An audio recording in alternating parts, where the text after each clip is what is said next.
Barada, une émission pour les jeunes, avec les jeunes, avec les jeunes.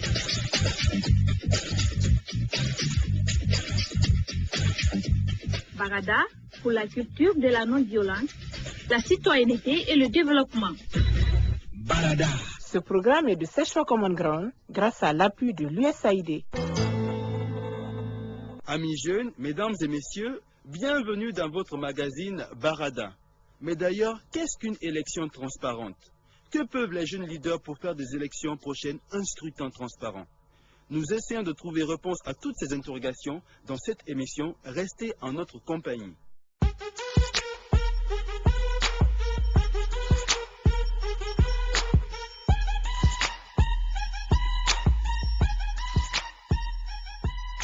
Moi, je pense que dans nos sociétés traditionnelles, la jeunesse a toujours été à l'avant-garde de la paix. Ça devrait être le cas encore de nos jours. Si cette jeunesse veut bien s'épanouir dans un cadre caractérisé de quiétude et de progrès. Tous parlent d'élections transparentes, mais est-ce que cette notion est comprise dans sa profondeur pour être perçue comme une responsabilité, notamment chez les jeunes? Je vous propose la réponse de certains jeunes au micro de notre reporter. Bon, bonjour, présentez-vous s'il vous plaît.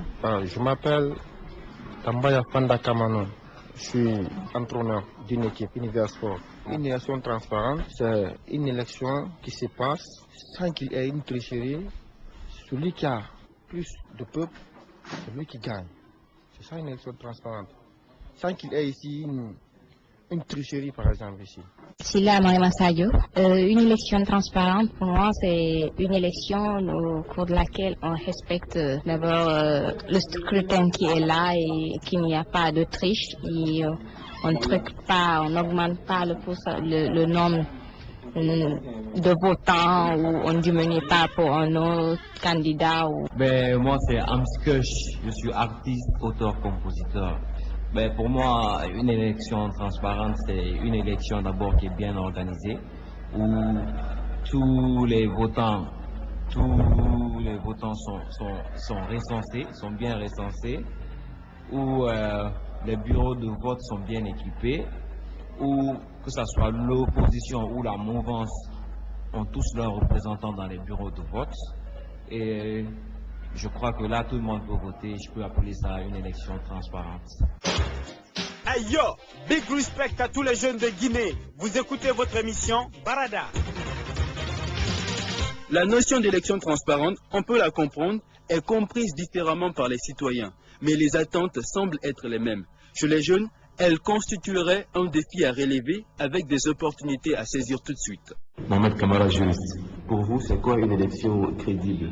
Une élection transparente? Une élection crédible et transparente est une élection qui d'abord respecte les 4 caractères d'une élection en République de Guinée, c'est-à-dire une élection doit être caractérisée par son côté universel.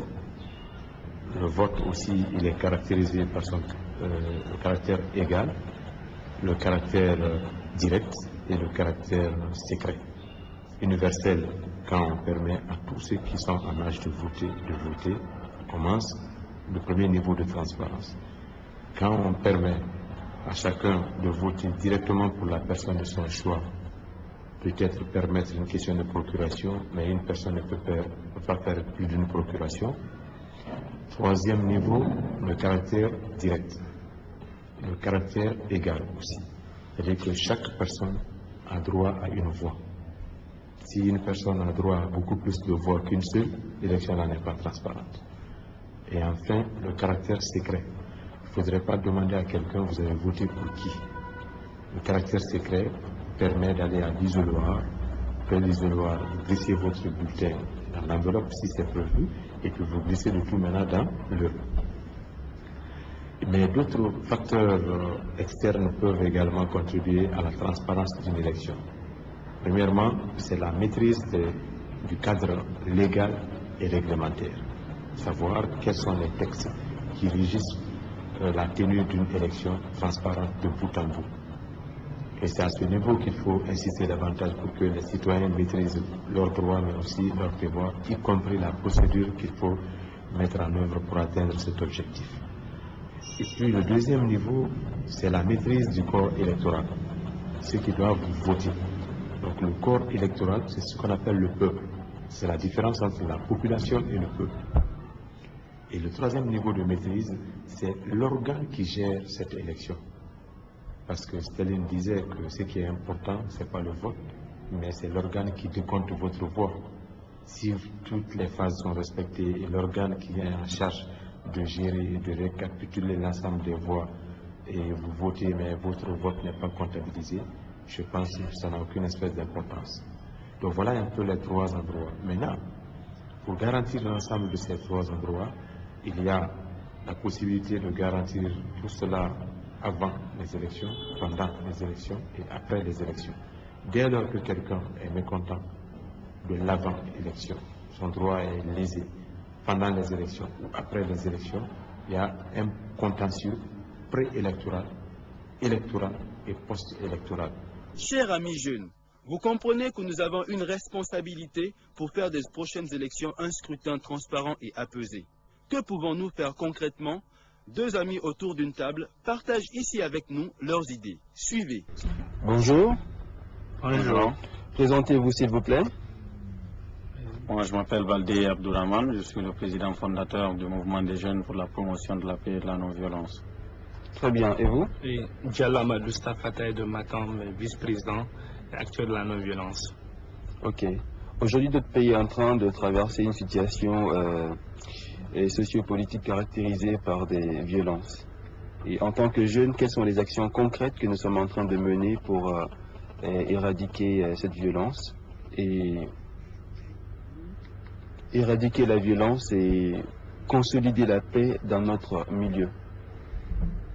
Bon, action, nous avons des actions à court terme, des actions à moyen terme et des actions à long terme qui sont en train d'être exécutées ou qui doivent être exécutées sur l'étendue du territoire national. A priori, rencontrer les acteurs sociopolitiques de notre République, commencer par la mouvance, en passant par la classe politique d'une façon générale, rencontrer les hauts commandements de la gendarmerie et de la police nationale, rencontrer les maires, monsieur le gouverneur de la ville de Conakry, rencontrer les chefs de quartier, rencontrer les religieux, c'est sûr, et puis rencontrer la jeunesse, acteurs et victimes en même temps. Donc, discuter avec eux sur la nécessité de préserver la paix, sans laquelle le développement de la République n'est pas possible. Chez nous, au niveau du mouvement des jeunes pour la promotion de la paix et la non-violence, nous avons des équipes sur le terrain, et des équipes de nuit et des équipes de la journée, la matinée. Les équipes de nuit partent de 17h à 23h, rencontrer les jeunes au niveau des regroupements des lieux, des endroits de regroupement des jeunes, notamment au Damier Plus, on a été là-bas, notamment à l'aéroport, notamment dans des boîtes de nuit, pour rencontrer cette jeunesse, attirer son attention sur le fait que la diversité doit être considérée comme une ressource. La diversité ne doit pas faire l'objet de conflits. Donc la différence idéologique est normale, le désaccord est normal. Ce sont les violences qui sont inacceptables. On peut ne pas aimer une personne, mais on est obligé de l'accepter. Et nous, Guinéens, nous sommes obligés de vivre ensemble en Guinée. De penser à la fraternité humaine, de penser à perdre cet esprit de haine et de violence pour regagner l'amour et l'entente. Donc voilà, entre autres, des activités que nous menons au niveau du mouvement des jeunes pour la promotion de la paix et de la non-violence. On va écouter aussi notre ami. Sûrement, il y a beaucoup d'autres activités qui sont quand même programmées. Bon, au fait, en ce qui concerne Spa Fatah de Matam, d'abord, nous saluons le projet de Search for Common Ground. En ce qui concerne, on est ensemble. C'est très salutaire parce que ces impacts, nous le voyons sur le terrain par rapport à ces structures de jeunes déjà déployées sur le terrain. Quant à nous autres, il y a plusieurs formes d'activités que nous avons pu mener. Nous avions mené des activités dans les structures de cafétérie, au sein des structures de jeunes, à travers des matchs de gala, à travers aussi dans les lieux de lavage, tels que là où se trouve le peuple, les traits de menus, parce que nous voyons que ce sont des mineurs, et souvent qui sont victimes en ce qui concerne lors de ces marches. D'accord. Même Après-demain, nous serons aussi au niveau de Bambito parce que par rapport à ce qui se passe là-bas, donc nous devons rencontrer les autorités du quartier et voir la jeunesse de là-bas et voir la jeunesse des sous-métiers souvent qui sont manipulés pour juste encore les faire voir ou les faire la lecture en ce qui concerne les conséquences ou les dangers de quoi que ce soit en ce qui concerne le pillage. Donc le respect à la loi d'abord, que nous les amenons, en plus aussi la culture sociale et surtout à la paix, dans l'esprit de la non-violence.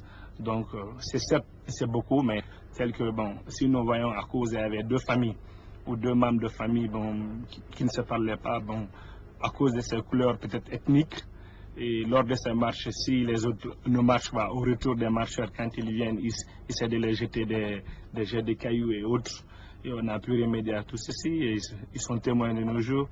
Donc certes, c'est vrai, la paix, on la prépare en temps de paix, parce qu'en temps de guerre, c'est pas facile. Et il y a plus d'autres aussi de programmes ou d'activités déjà planifiées que nous sommes en train, parce que le projet dure une année, si je comprends bien, mais nous sommes sur le terrain déjà. Et concrètement, vous voyez à travers cette bande, en ce qui concerne l'axe Ratoma, sur cette prince, donc il y a nos membres déployés du jour au lendemain, nuit au jour, et qui continuent l'esprit de la paix, et de la concorde et de l'unité nationale. Je vous remercie. Très bien. Par rapport à toutes les activités que vous venez d'énumérer, y a-t-il des difficultés auxquelles vous êtes confrontés dans la mise en œuvre de ces activités-là, par exemple? Oui. Oui, premièrement la logistique, parce que pour se déplacer, il faut des moyens de transport. Bon, moi j'aime pas parler d'assez de difficultés, parce que nous, chez nous, nous pensons vraiment qu'il faut se lever avec le minimum de moyens. Mais une autre activité qui se présente devant nous, c'est que certaines personnes ont l'esprit calé. Nous sommes préparés à cela à l'avance. Quand vous essayez de leur parler de la paix, ils ont tendance à croire que vous avez bénéficié des moyens, des fonds de la part peut-être de l'État. Non, c'est pas vrai, mais quand même, ce sont des obstacles qu'il faut surmonter, aller de l'avant, avancer, maintenir coûte que coûte la paix dans la cité. Je voudrais, au nom du mouvement des jeunes pour la promotion de la paix et la non-violence, attirer l'attention des Guinéens sur le fait que nous avons besoin d'avoir des écoles, et des écoles efficaces, et un système éducatif efficace. Nous avons besoin d'avoir des infrastructures. Nous avons besoin de travailler et de vraiment redonner une image, une belle image, et valoriser la culture guinéenne. Nous avons besoin d'être riches, parce que nous sommes riches en réalité. Je voudrais que les Guinéens acceptent de s'entendre dans la diversité, s'entendre dans la différence. Que le président de la République écoute, qu'il accepte de comprendre ses opposants, et que les opposants à leur tour écoutent, qu'ils acceptent de comprendre le président de la République, que nous, Guinéens, nous nous mettions ensemble. Il est vrai que les personnes qui n'ont pas la même idéologie, qui n'ont pas les mêmes options, n'ont pas souvent la même solution à un même problème qui se pose, mais la démocratie a besoin de la différence, la démocratie a besoin de la diversité, et surtout la démocratie a besoin de la participation. Donc c'est dans l'esprit des hommes la guerre, et c'est dans ce même esprit qu'il faut cultiver l'esprit du pardon, l'esprit de la paix.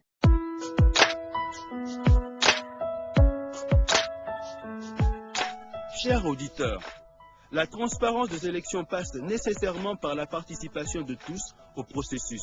Mieux, nous avons des opportunités d'emploi temporaire durant le processus et des garanties de travail après les élections acceptées de tous. Contribuons donc à rassurer tous les acteurs impliqués dans l'organisation de ces élections législatives. Participons nous-mêmes au processus en allant nous inscrire sur la liste électorale et en allant voter le jour venu si nous avons les 18 ans. Pour finir donc, n'oublions pas d'informer et de sensibiliser nos amis, nos proches pour un climat électoral apaisé. Barada, une émission pour les jeunes, avec les jeunes, avec les jeunes.